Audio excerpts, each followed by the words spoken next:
everybody, welcome or welcome back to a new video. My name is Georgia if you are new here. It is that time again where we're doing another monthly wrap up. I literally cannot believe that we are in March. Like, where is the year going?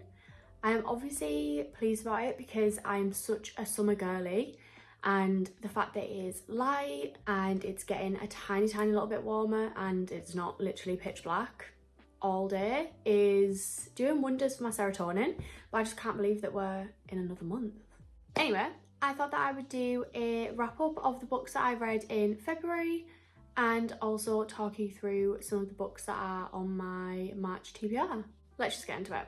So in February I read a total of 6 books, so it wasn't my best reading month by any means, but I did have a fun time. Like, I read some good books. I think I thoroughly enjoyed every book that I read, if I remember correctly. So of the 6 books that I read, 3 of them were romance, 1 of them was a dark romance, so technically we've got 4 romance in there, and 2 of them were thrillers or like crime focused. And we had like a pretty even split of 2 physical books, 2 audiobooks and 2 on my Kindle. So first book that I read was Lights Out by Navessa Allen. So this is the dark romance read. Guys, when I saw a clip of this on TikTok, so I seen, like, you know when the authors do the sort of like tropes or like a sound that sort of matches the premise of their book. I will see if I can insert the TikTok, but basically it was saying something about like the masked TikTok guy. Oh my god. I literally ran immediately and added that to my Kindle library. So I feel like I've mentioned before that I kind of have a thing for Ghostface and for Ghost from Call of Duty. So please don't be alarmed, it's all good, we're all good over here. So this follows a masked man. If you are on that side of TikTok, like me, then you will know. But basically, he is a TikToker, a content creator, making this masked, thirsty content. And our girl, she basically follows him, likes his stuff, like comments on his posts and everything, and they are connected in some way in real life. I don't know if you really know that, like from... I don't read the backs of books, so I'd never know how much you find in the back of the book, but basically they're like connected in some way, and he ends up basically finding out that she is commenting on his stuff, but she has no idea who he is and that he knows who she is. But it kind of progresses from there into various different sort of like kinks and interests. It is very like smutty, spicy. That's kind of what I was wanting, I guess, going into it. Like, I wasn't reading it for thinking it was going to be this huge like coming of age dramatic love story.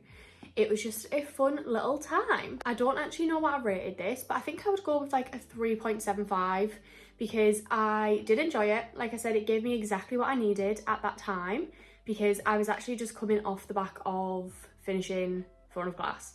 So I feel like I just kind of needed a little bit of a break from fantasy, which you will see, like, a lot of these were like almost like light-hearted, easy to read, rom-coms, romances, things like that. But yeah, I feel like I just needed something like bingeable, easy to read, didn't need much thought behind it, and I thoroughly enjoyed this one.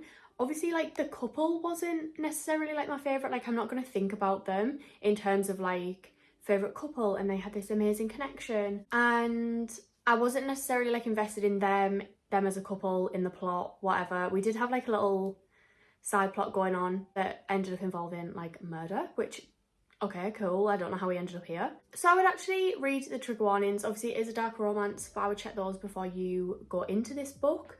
But I did thoroughly enjoy it. It was very easy to read and a fun time. Then I went on to The Crash by Freida McFadden. So I listened to the audiobook of this.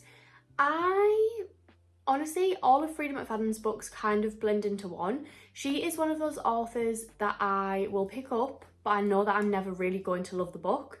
I don't know why I still read her books, but then also I do because I do enjoy them, and like they're a good sort of, I feel like reading in general is just like an escape from reality, and I feel like her books always do that for me, even though they aren't my favourite. But this was one of her new releases, and basically this follows our female main character. She is pregnant, like very heavily pregnant, and she basically ends up, we have this whole thing going on with like the father of her baby, and this whole like almost like not lawsuit but like a contract between them, this agreement between them.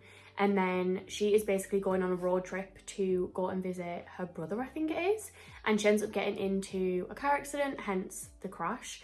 And this couple takes her in, but the couple's a little bit weird, a little bit creepy. That is like the premise of the book. Obviously we have different twists and turns as with any thriller, and I did enjoy it, but in my head, like I already kind of knew the direction it was going to take. There was like a little bit of a twist at the end that I wasn't necessarily expecting, but it just wasn't anything groundbreaking for me, which I feel like I say the same about all of her books, but I do still enjoy them and I do still get like that escapism, I guess. I think I gave this like a 2 or a 2.5, which sounds harsh, but like I still enjoyed it and I didn't absolutely hate it. It just was not very memorable for me. Then our first physical book of the month, I went on to Daydream by Hannah Grace. So this is the third book in the Maple Hills sort of series. I don't know if we're getting any more in the series or if this is it finished now. These are college sort of like romance, sports romances. So we have Henry and Hallie.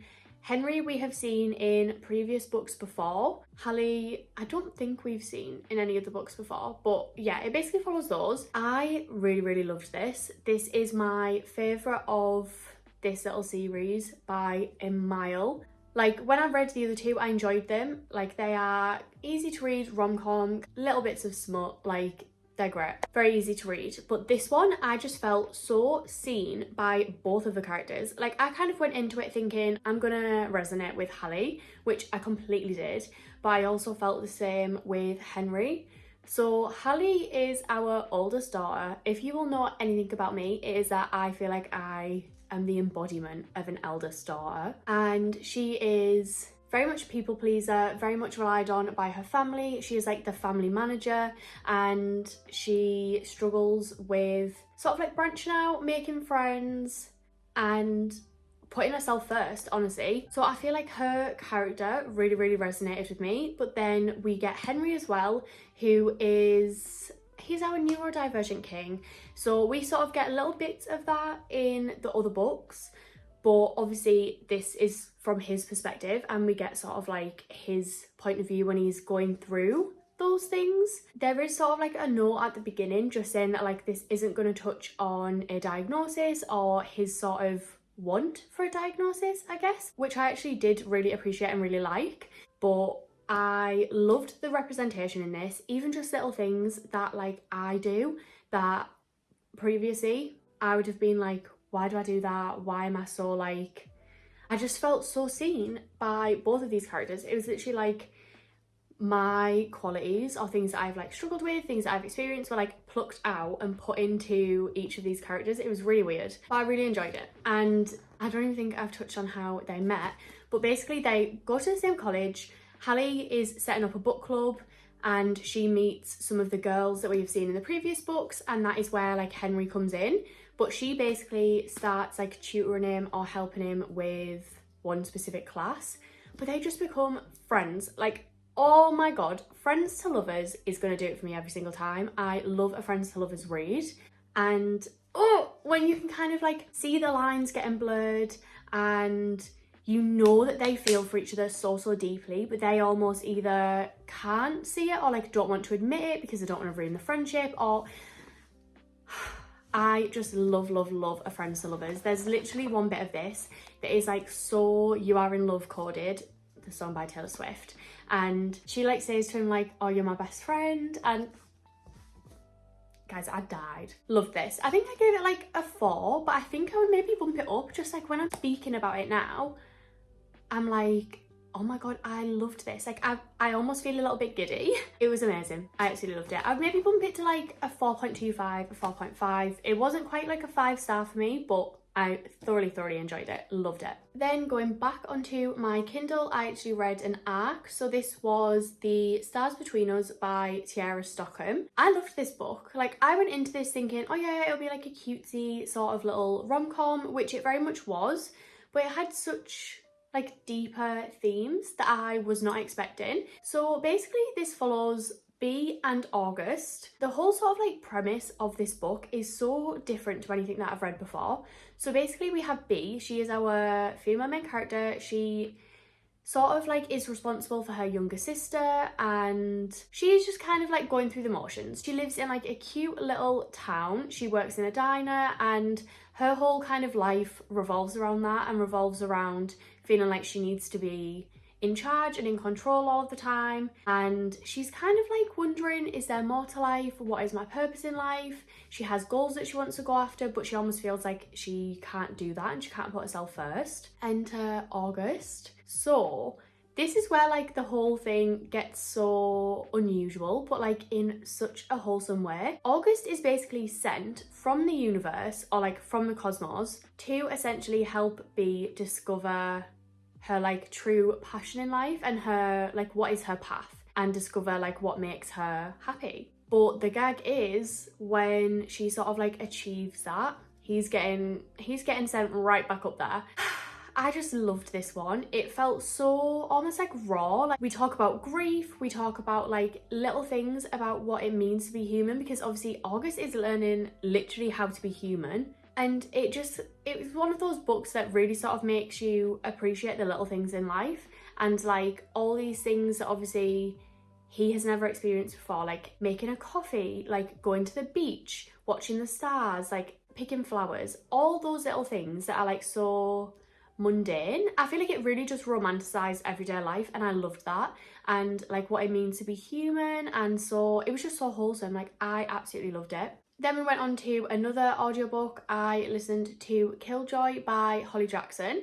So this is like a little mini novella in the A Good Girl's Guide to Murder series. This takes place before the Good Girl's Guide to Murder series. So it's like a little novella following like a murder mystery party. So we are following Pip and her friends, and they are, yeah, like taking part in a little murder mystery at one of her friends' house. You basically are just getting like a little insight into Pip's life pre that series, and sort of like how her brain works, how she gets to where she is.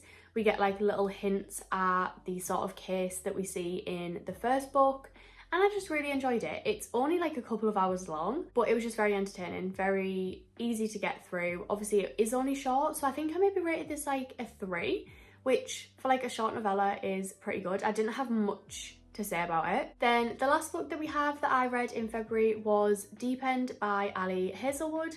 So if you have watched my last video, I read this as like a sort of little mini collab with Donatella. She gave me a prompt to go and pick up and read this book, so that is what I did. I feel like I've spoke about this endlessly, but Ali Hazelwood for me is an author that I don't love, but I don't hate. Some of her books I've really enjoyed, and some of them I felt like very indifferent about. But I had seen this book everywhere. I had seen people get like art copies. I had seen, obviously when it was released, people raving about it. Marty, who is consistently reads on Instagram, he messaged me and was like, Georgia, you need to read this book. It's kinky, you're gonna love it. So I went into this with high hopes. And I will say I did thoroughly enjoy it. Again, it was one of those books that I like went into not expecting too much, but just wanting sort of like an easy to read bingeable book, and this was 100% that for me. So this book takes place at Stanford. We follow Scarlett and Lucas. They are both on like the aquatic. They're both on like various water sports teams. Scarlett is a diver and Lucas is a swimmer, both sort of really good at their sports and like going for the Olympics and like other world championships. But then in comes the twist. So this whole book is basically set around their sexual interests. They both have the same sort of kinks, I guess, and they enter that sort of relationship. But they are introduced by one of Scarlett's friends, who is Lucas's ex. I know. But they start an arrangement that is purely physical based to start off with, and we sort of follow them throughout that, and obviously their like individual diving careers, well, sports careers, and also her navigating the friendship with the ex-girlfriend. So bizarre, like so weird, but I really enjoyed it. It was very easy to read, very bingeable. Like I read so much of this. I think I literally read this book in 2 sittings. Like it was just so easy to get through. Obviously it is very much physical based, which normally I don't like in a book. Like I want the yearning, I want the long gazes from across a room, I want the angst, I want the tension, I want the build up, and like a deeper connection, which this one obviously is very physical based to begin with.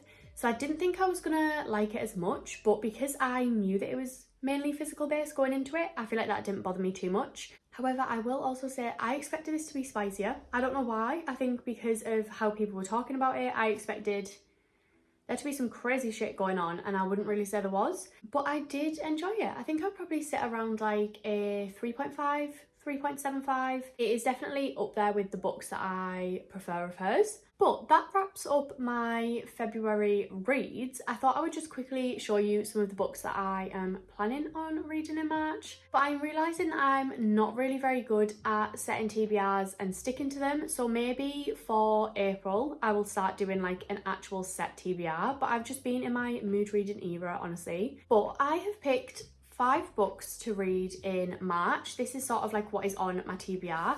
I'm trying to get through physical books because I have a lot of physical books on my TBR, and I need to stop listening to audiobooks and reading on my Kindle. So a few of these are from last month that I did not read. So I think majority of them are actually from last month's TBR. So first up, I'm not going to talk about them too much.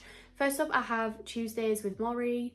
This basically follows, I think like every week, we have our main character go for like a little session or whatever with Maury, and each sort of like chapter is like a new life lesson. This book means so much to me because I bought this when I was in London with Jenna and Siri and Sophie and Marty, and they all wrote a little message in it because Marty and Sophie both loved this book. So me, Siri and Jenna picked it up to read. I have not got to it yet, but I really need to. I just think I will love this. Then another one that was on my TBR from last month is The Nightingale by Kristen Hanna. I actually think that I said I was either going to read this or Firefly Lane, but this is one that like my heart is calling to. I know that Marty will be so pleased that this is on my TBR because he has been trying to get us all to read this for months now. But I just think it's going to be sad, and I don't know if I'm really ready for that, but I do really want to get into Kristen Hanna's writing because I have a lot of her books on my TBR now and I haven't read a single one. But this is set in 1940s France, so it's during the war, and it follows 2 sisters. Oh, it actually says it's soon to be a major motion picture. So I definitely obviously want to read it before that comes out, and hopefully March will be the month that I do it. Then I have The Friend Zone by Abby Jimenez. So Abby Jimenez for me is an author that her newest books that I've read, I absolutely love.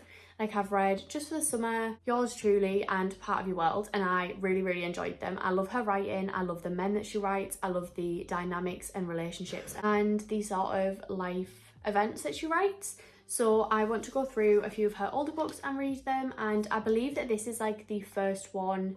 It's not necessarily a series, but it follows sort of like interconnecting characters, I believe. So I think this is the one to start with. Obviously, now that we are going into spring and the weather is getting better, I feel like I always tend to read more romance, and I'm just so excited to get back into my rom-com era. Then this is actually my current read, but I have The Last Word by Taylor Adams. A little bit of a rogue choice from me, but this was on my TBR last month, and I feel like I just wanted to venture out a little bit. Like obviously I've been reading a lot of fantasy from reading the Throne of Glass series, and I'm like dabbling back into my romance books, but I kind of just wanted something really fast paced and really easy to read. I sat and read this last night, so I only just started it and I read 50 pages like in one sitting. I felt like it was very gripping right off the bat, and I actually felt a little bit scared. I don't know if it's because I haven't read a thriller in a very, very long time, but I was reading it and I was saying to Will, like, I literally feel a little bit scared, like I'm getting the heebie-jeebies. But basically this follows our main character Emma, who is house sitting, and she writes a review of a book. The review is not good. It's like a 1-star review saying that she didn't enjoy the book, she didn't like it, and the author comes back to her and like tells her to take the review down and everything like that. And I believe she's then being harassed by the author, and then weird things start happening in the house. But I'm excited for it. I've been saying for ages that I want to read a book that is actually going to like terrify me. Why? I don't know, but I feel like I'm such like a horror girly, such a thriller girl, and I love those type of movies, so I feel like naturally I'm gonna love that type of books. That is sort of like one of my goals this year, that I want to read more like horror and that kind of genre, so hopefully I will really enjoy this. I am liking it so far. And then the last book that I have up on my March TBR is Nora Goes Off Script by Annabelle Monaghan. I don't know anything about this book. I'm not going to read the back, but I read Summer Romance by Annabelle Monaghan last year and I absolutely loved it. Like the way that it was like kind of a romance but kind of not, and more like women's fiction, and the way that she told the story of like an older woman, like not a young sort of first relationship, like navigating that thing. Like our main character in that one is divorced, she's a mother, and it sort of follows her rediscovering herself and putting herself back out there. And I just loved the way that she wrote that, and obviously this book is not going to be the same, but I just mean like I really enjoyed the way that she wrote the characters, I guess, and that she wrote their lives. So hopefully this one will be just as good for me and I will really enjoy it, because I'm hoping so. But guys, they are all of the books that I have read in February and that I am planning on reading in March. Very excited for like the light-hearted sort of romances, and also dabbling into a few new genres. I do hope you enjoyed. Please let me know what you are reading, if you have read any of the books that are on my TBR and what you thought of them. As always, make sure you are following my Instagram, because I am much more active over there and we obviously discuss the books that I'm reading. You get like more regular updates and all things like that. But thank you so much for watching, and I will hopefully see you in the next one. Bye guys.